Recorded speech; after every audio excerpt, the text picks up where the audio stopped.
like I said, you know, this is unfortunately a lot of what we consider love, in my opinion, is a trauma bond. This ain't love. And then if you ever notice with these types of people, they rush everything, right? So you never really got a chance to get to know each other, did you? And this is why I said women, cis men who are bottoms, trans men who are bottoms, feminine people, people who get penetrated, we are not off the hook.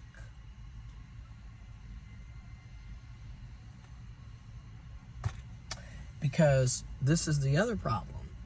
If you say you are done being treated this way, you need to stay the hell away. Stop going back and forth. That's the other problem. This is why we are all toxic, including myself. I'm calling it. We will keep going back and forth, and this cis male has constantly shown you they don't give a fuck about you.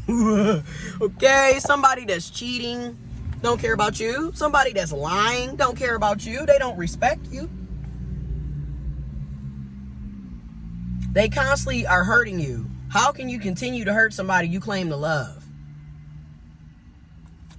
That's why I said a lot of what we, in my opinion, a lot of what we consider to be love is a trauma bond.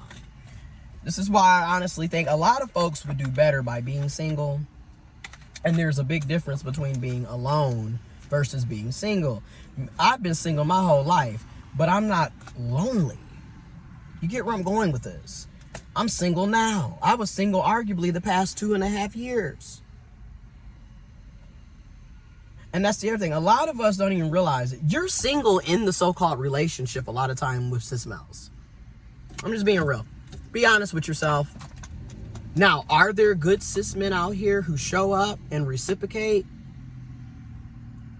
Willing to put in the work for their own healing, to show up to be a better person for themselves and others? Yes. Yes, I see them all the time. And I'm glad that they exist because there's hope. And also there are intersex men, trans men, masculine folks, non-binary people that are doing the work, that are showing up. Everybody ain't on this toxic stupidity shit, but there's too many of us that are. So you gotta also understand, you gotta have boundaries. You can't keep blaming him and calling him a hoe too and talking about how he dogging you out, but you keep going back. At some point, yes, abuse does warp your mind. It does, right? And at the same time, somewhere down the line, you got to make some changes for yourself. Stop letting him come back in your life with no real change behavior. Also, y'all don't be broken up. This is another problem. This is why I be saying, this is how you know you're in a toxic relationship. Y'all breaking up every other week, every other month, you know what I'm saying, multiple times out the year, and y'all married? What's the fucking point? What's the point of getting married knowing you a hoe? That's the bottom line to me will always be, what is the point of lying about who you are? Because people inevitably are going to find out exactly who you are. Now tell me I'm lying. Inevitably, you are going to find out this nigga ain't about shit. Okay? The lying, I mean, damn, you know, what's the point? So that's what I mean by them red flags. The first red flags, Cardi ignored, many of us ignored, let's be real with ourselves, will be the exact same red flags that will end up being the reason you leave. Surprise, motherfucking surprise. Are we really shocked? Are we really shocked? Child, he was cheating, he was cheating, he was cheating, he was cheating, he was cheating, he was cheating. Y'all were never, and that's another thing, notice in these types of situations, you're never in an equally yoked relationship to begin with. Y'all didn't take the time to get to know each other. A lot of times these situations are based off of somebody being sexually and or physically or both attractive. You're physically and sexually attracted to each other. And the sex is probably fucking spectacular. But you know why it's probably spectacular? Is that's the only connection y'all really have. You take away the looks, you take away the sex, what do y'all really have in common? And you start realizing y'all arguing 24/7. The only time y'all not arguing is when y'all are fucking.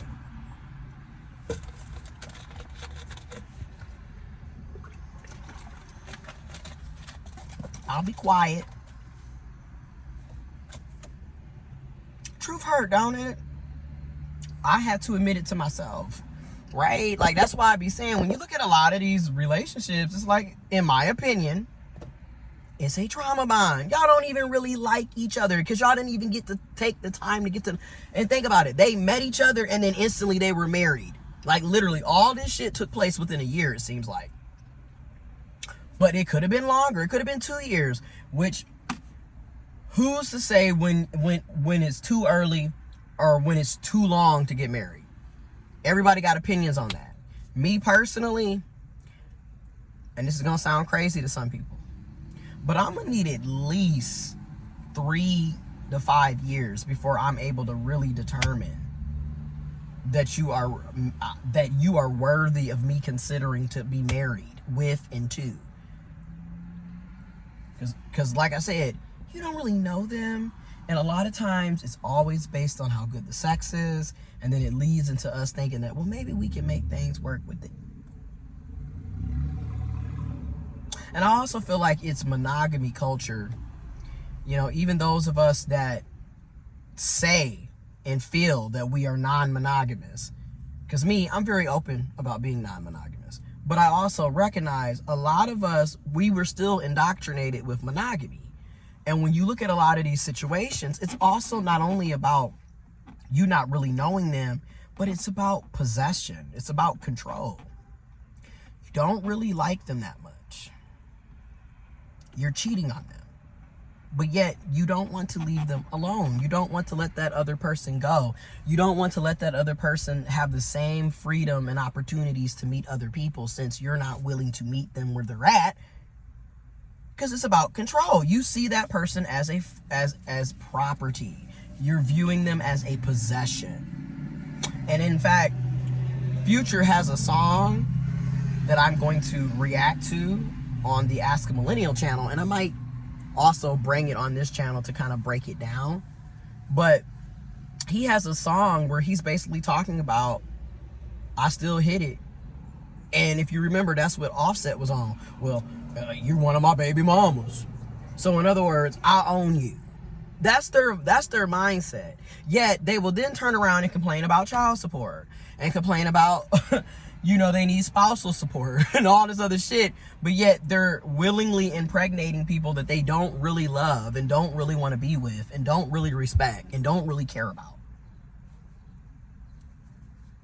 This is cis Mel. This is why I just be like, I'm sorry, but I get why cishet women are literally, some, not all, some cishet women are choosing to be single. Because they don't want to deal with that shit. You have cis male bottoms that are choosing to be single because they don't want to deal with other cis males bullshit. People are tired of this demographic. People are tired. It's like, damn, you know, you don't want us, but you won't let us go. And then you're jealous when that person leaves and they go on with their life. And heaven forbid they meet somebody that does treat them right, that does respect them, that does show up for them.